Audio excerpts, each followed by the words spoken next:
Yeah. Good afternoon, and welcome to this lecture of electronics in which we were studying communication. As such, we have started in the last lecture what is communication system and the basic block diagram of that communication system that we have started in the last lecture.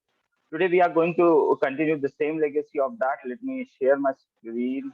Let me share my presentation onto that. Yeah, I guess my screen is visible to you.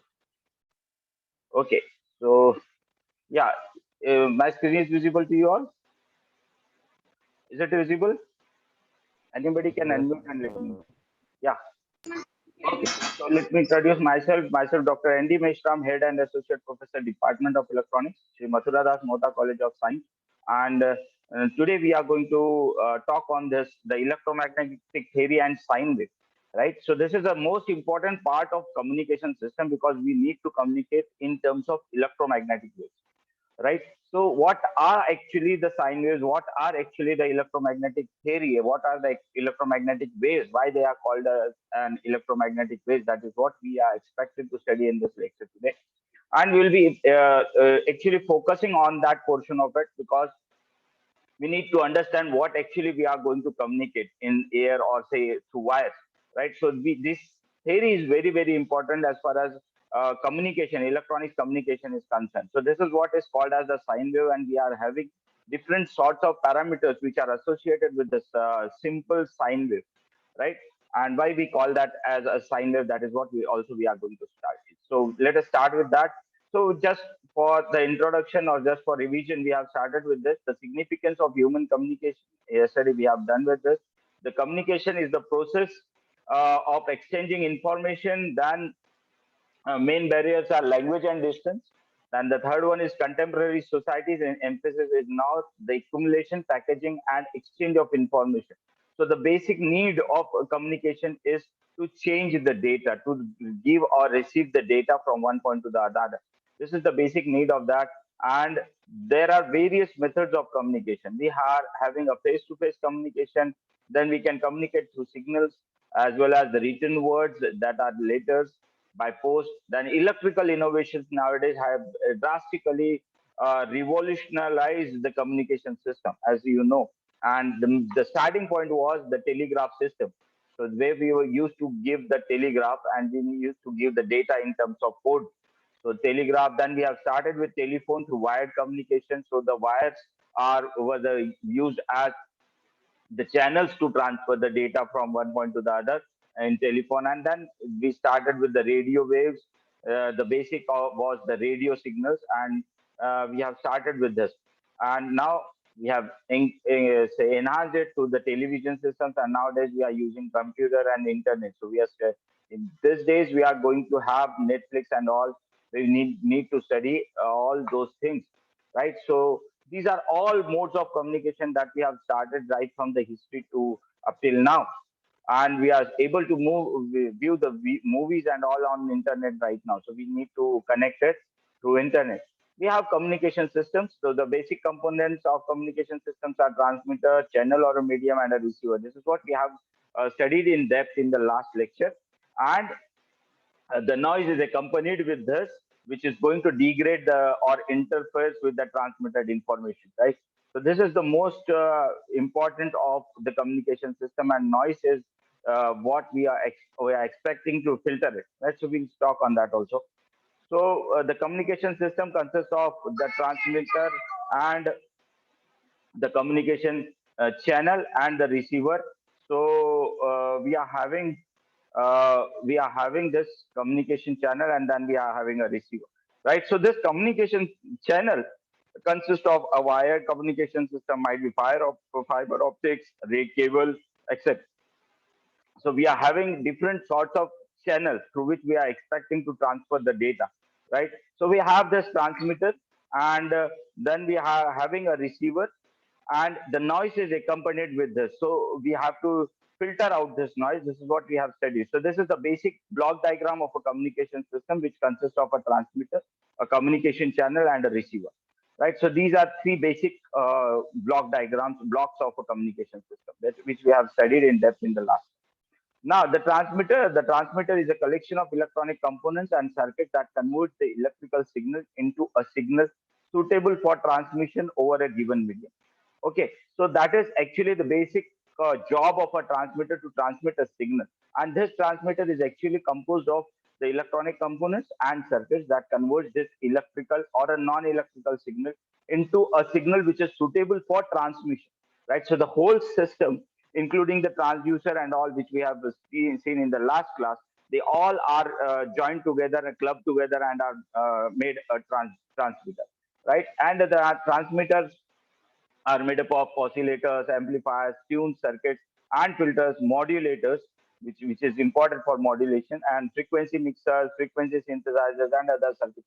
So in all, we club all those circuits and we name it as a transmitter.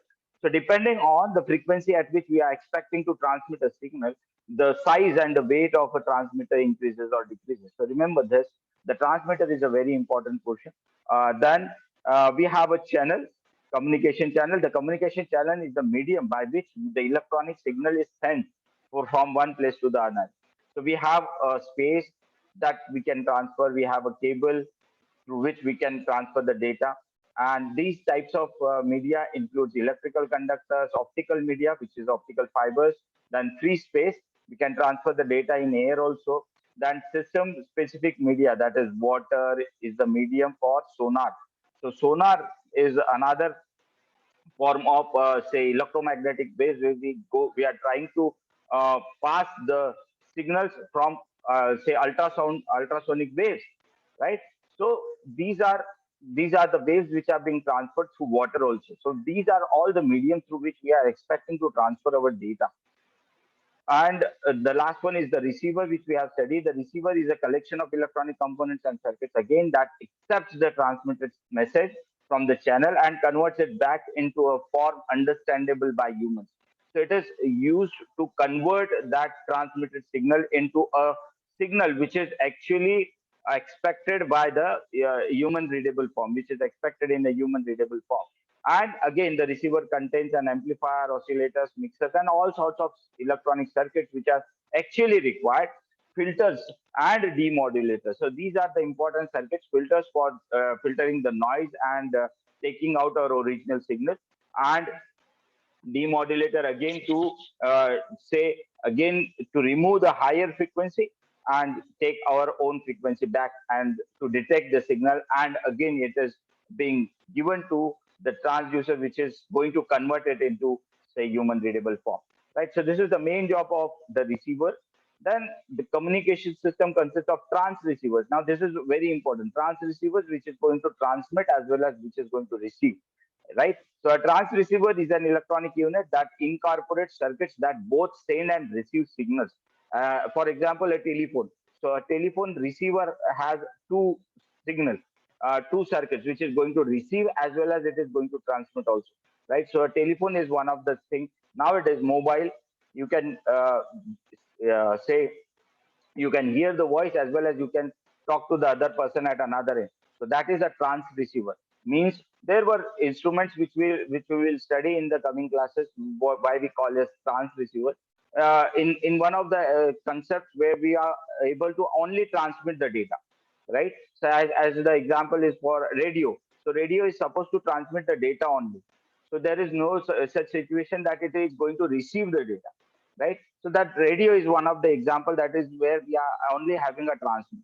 But trans receivers are having both the facilities that you are able to receive the data as well as you are able to send the data also, right? So examples are telephones, fax machines, handheld CB radios at that time, and nowadays cell phones. So these are some of the examples where we are going to receive as well as transmit the data, right? So we are having computer modems also in that. Then attenuation. So signal attenuation or degradation exists in all media of wireless transmission. So as far as wireless transmission is concerned, even in some cases, wired communication also has the property to attenuate the signal which is being transmitted, right? So it is required that if you are transmitting the data at a very high distance, very large distance, then it is expected that it is to be boosted from time being. Unless and until we are able to say boost the data, we are not going to able to receive that data also. So for this attenuation, we require that the signal is to be amplified in at equal interval. It is the proportional to the square of the distance between the transmitter and the receiver. Yes, it is directly proportional to the square of the distance of the transmitter and the receiver. So as you go on increasing the distance, the attenuation also increases, right? And then we are having a noise. We have told noise is a random undesirable electronic signal again that enters the communication system via the communicating medium and interferes with the transmitted message. So this noise might be generated by the circuit itself or might be included by through the channel through which we are expecting to transfer the data. So noise is unwanted signal which we are not expecting to come out of come at the receiving end. Okay, this was the basic diagram. Now, basic of the communication system. Let us start with that. What we need to study today, that is the electromagnetic theory.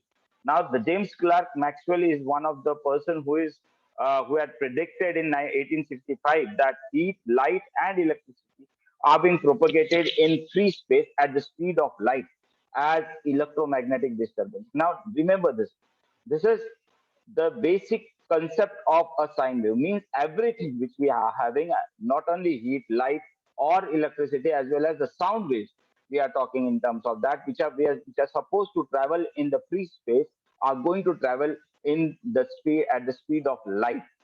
But the difference is it is in the form of electromagnetic waves, and the attenuation is over there. So as the distance is there, the amplitude of that particular signal is going to deteriorate. So let us see how these electromagnetic disturbances are there. So this is the electromagnetic disturbance that we are expecting. So we are having this type of a signal, and if you are able to see over here, we are having these type of waves, right? So electric field variation, we are having this electromagnetic waves, which implies that it is having electrical as well as magnetic property. I will show you one of my say photographs where it is clearly shown how the signal is being transferred, how the signal is being taken from there. But for example, it is just like a sine wave. Sine means a wave which starts from zero and ends at zero. So we are having a phase difference, phase angle from 0 degrees to 180 degree at the center and 360 degree at the end. So we are having this complete wave. So I will show you and that. Then we are having different types of parameters associated with the sine wave. This is the wavelength, that is the length of the wave from say peak to peak, or say from say 0 to 0. So 0 degree to 360 degrees, right? So we can measure the wavelength at any time in the terms of say meters, right? So this is the electromagnetic wave which was say predicted by James Clerk Maxwell in 1865. Now we have used extensively this wave for say communication purpose. So this is that way which which I was expecting to tell you. If you are able to see this wave, sine wave, is having a component of electrical as well as magnetic. So if this blue line is going to show you this electrical parameter E, and similarly, this red line is going to show you the magnetic parameter, and you are able to see that the both the traveling distance is also there. So all the three are perpendicular to each other. So the electrical say parameter is perpendicular to the magnetic field, and the magnetic field is also perpendicular to the electrical field, and both are perpendicular to the traveling distance through which it is going to transfer. So the waves are being communicated in this fashion. So as I say that when I need to transmit electromagnetic waves, it is going to transmit in this fashion. So it is having an electrical parameter as well as the magnetic parameter and the distance. So it is going to travel a distance also. And the amplitude which it is going to have is going to say attenuate as it crosses a distance, right? So it is going to decrease. The amplitude is going to decrease, and that's where the amplifiers are being employed to amplify or boost the signal so that the main signal can be heard or can be used properly.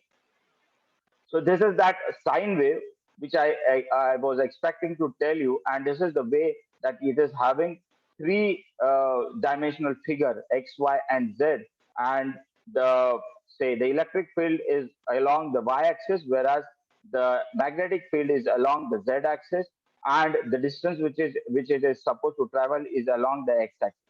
So this is the pictorial, exact pictorial depiction of a sine wave, how the electromagnetic waves travel in a distance and through this three-dimensional figure.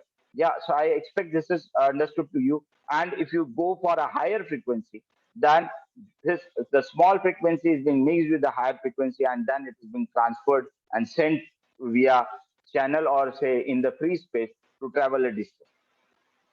Now I'll show you why we require the higher frequencies to travel, right? So we have that examples also. So yeah, so this is the electromagnetic theory where we are having a frequency and a wavelength. So what is a frequency? A signal is located on the frequency spectrum according to its frequency and wavelength.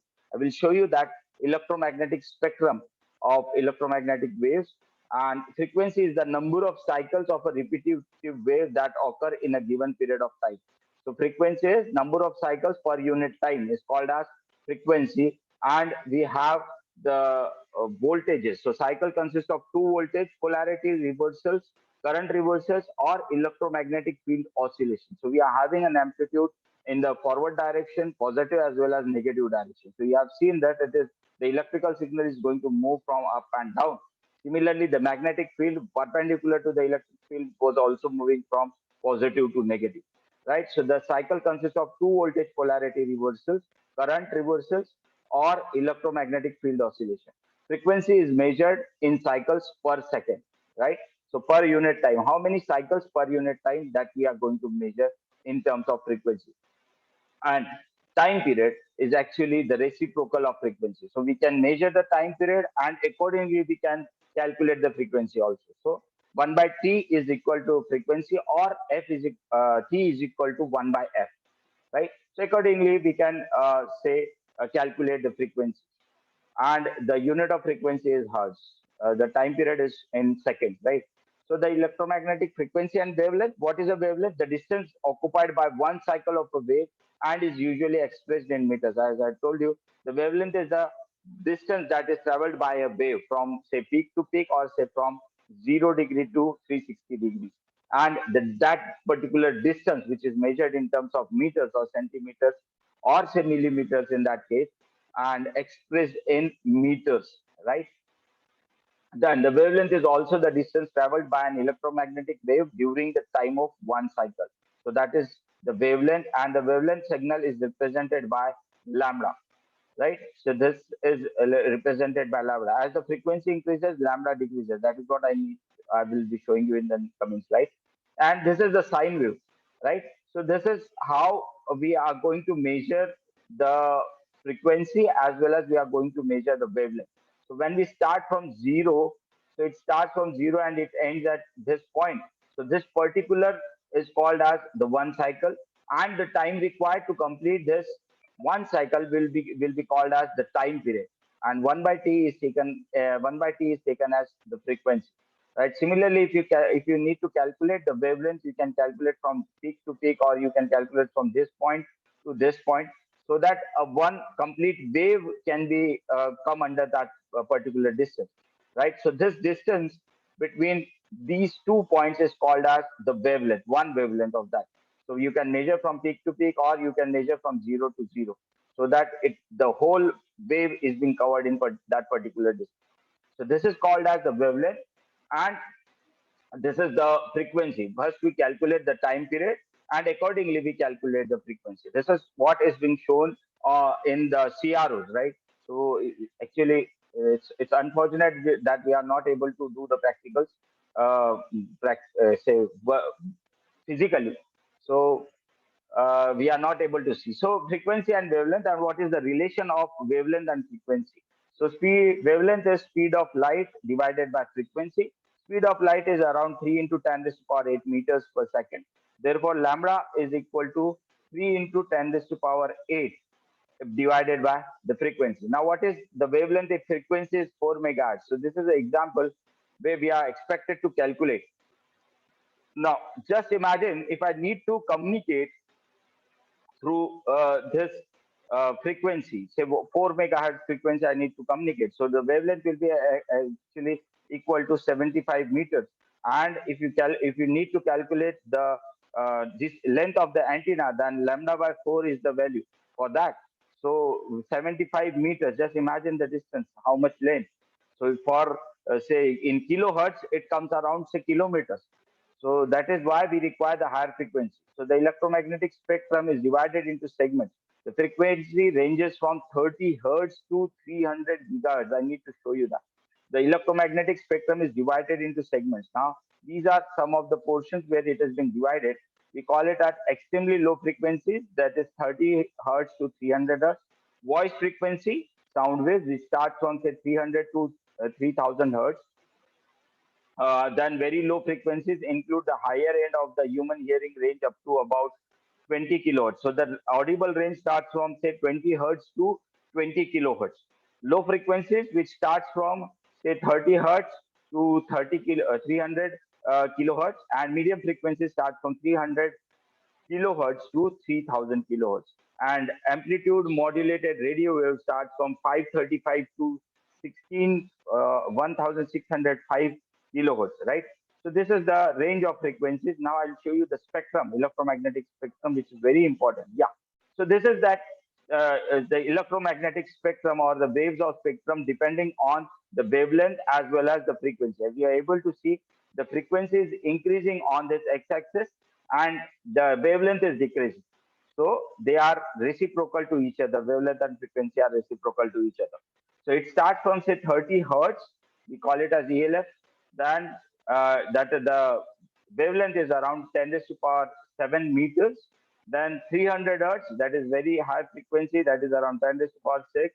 3 kilohertz, very low voice, low frequency. Then low frequency, say medium frequency, high frequency, very high frequency, ultra high frequency accordingly. 30 megahertz, the wavelength is 10 megahertz. And as you go on increasing, it is around say 3 gigahertz, 30 gigahertz. And we go around infrared, visible light, ultraviolet light, then X-rays and gamma rays, cosmic rays, and say radio. So these are all radio waves which we are expecting to transfer in the space, right? We have one more slide where I guess you will be able to see all types of spectrum and what are they being used, right? So these are the electromagnetic spectrum which is being used over here. And yeah, so here we are using those and signals for the transmission. So here the radio waves are there, which is around say 10 megahertz, 10 raised to power 6 frequency, hertz frequency, right? And these are the wavelengths which are shown on the top line. And yeah, so these are the radio waves at this point. Then the microwaves are started over here. Then we are having the infrared, which starts from say 10 raised to power 12 to 10 raised to power 14. Then we are having a visible range where we are having the light, visible light, deep gayor, that is the rainbow colors we are having. So this is the size of the cell that we are having. This is the size of the baseball. So the wavelength are showing in the size of baseball. This is the size of that frequency in terms of meters. So this is 10 raised to power 2 means which is equivalent to a soccer field, and 10 raised to power 1 which is equivalent to the house. Then 10 raised to power minus 1 which is say at the size of the baseball. And this is the period 10 raised to power 4 minus 4, which is in the size of say cell. 10 raised to power minus 6 bacteria. 10 raised to power minus 7 virus. And 10 raised to power minus 8 protein. Then we are having a water molecule around 10 raised to power minus 8. So these are all the wavelengths at the size of that, and the frequency is increasing over here. And here we are using 10 raised to power 11 for radar, 10 raised to power 9 for microwave oven, 10 raised to power 8 for FM radios nowadays. Earlier we used AM radios, that is amplitude modulated radio waves. And then we are using this for say the X-rays and radioactive elements. And these are some of the say satellite communication and all. So we are having this higher frequency on this side, and we are having the shorter wavelength on this side. So you are able to see that this much is the electromagnetic spectrum that we are actually employing in the communication system. And these are the higher frequencies which we need to communicate, because as you go on increasing the frequency, the speed of say the size of the antenna goes on decrease. Okay, so this was again the same electromagnetic spectrum in another form, which having the Earth atmosphere, which is going to show how the frequency is going to penetrate the atmosphere, right? So these are the radio waves, and the microwaves are there, then infrared, visible light over here, then ultraviolet frequency, X-rays, gamma rays. You are able to see the wavelength is going to decrease, right? And the frequency is going to increase over here. And similarly, this is shown for the temperature of bodies emitting the wavelength, and 1K, 100K, 10,000 K, and this is 10 million K. And yeah, these are the size where it is shown that at what size it is going to travel, the size of the wavelength is over. This is the frequency. So I guess you have understood the actual concept of this electromagnetic spectrum, and everything is the waves. So everything is traveling in the form of waves, right from the sound wave to say the X-rays or the gamma rays, even in the light waves, visible light, which is going to travel in the form of waves only. Like, so we call it as light waves. So any disturbances which are going to travel in the space can be named as electromagnetic waves. So this is that concept of electromagnetic waves, and then we are having some parameters. So if we have this equation, so x time factor, say function frequency, and then pi, that is the phase angle. So that the sine wave can be written like this. So a into sine 2 pi into f into t plus pi, right? So a is supposed to be the amplitude, then this f is the frequency, and this pi is the phase, right? So this is a signal which is to be considered. So all information is represented by one or more of these parameters, and this is that sine wave where we are having all these parameters. We are having the amplitude, we are having the frequency, time period, we can calculate time period, and accordingly we can calculate the frequency, we can calculate the phase angle. So these are the three parameters which are very essential for communication: amplitude, frequency, and phase. And accordingly we can have analog communication. So depending on which type of modulation you are going to use, we are using this. So we are using amplitude modulation, we are going to use frequency modulation, we call it FM, and then we are also using phase modulation. So the others are kept constant accordingly. So we'll study this in the coming classes. So this is the sine wave, and that is what we need to tell you in this lecture, that this is a sine wave, meaning we are having this as the phase angle. So it is starting from 0 degree to 180 degree, and it is reaching at 2 pi or 360 degrees. This is the amplitude, that is the positive A max, and this is the negative A max. So we are having the amplitude, we are having the phase angle, and we can calculate the time period, the periodic time period in that, and accordingly we can calculate the frequency. So this is the sine wave, and this sine wave can be written as at equal to am sine omega t, and if you put the value of t over here, you can reach at any of the points in the sine wave, right? So depending on the time at which you are going to work, this sine wave is going to generate, and now it is going to repeat itself in equal interval of time, right? So we'll be having another sine wave accordingly. So there are some points which are supposed to be remembered in this, which is amplitude, which is the measure of the strength of the signal. So my voice signal has some strength, and it is going to say deteriorate after some time. And we are having a frequency. There are number of oscillations per second, and which is taken in terms of hertz. Then the bandwidth. So your bandwidth is very important. That is in range of frequencies occupied by a particular signal. So how many frequencies can be clubbed together in a particular signal, that can be taken in this bandwidth, right? So our voice signal occupies the frequencies between 300 to 3400 hertz, but the audible range is around starting from 20 hertz to 20 kilohertz, right? So, but we are not able to hear more than 3,400 hertz. Right. I guess this much is enough for today. If you have any questions, you can ask me on that. So today we have studied about the sine waves. I guess you have understood. So this is the sine wave which we are actually expecting to study, and which we need to understand. And as you go on increasing the frequency, the wavelength also decreases. So this was the electromagnetic theory, and this was all about the communication system that we are having. And yeah, so, and this was the electromagnetic wave. I guess I have to show that. Yeah, this was the electromagnetic wave. This is how we are having electronic magnetic as well as. So thank you for joining. I hope last joining and see you in the next class. Bye. Good day. Take care. Go through my YouTube channel, like, subscribe, and share my videos.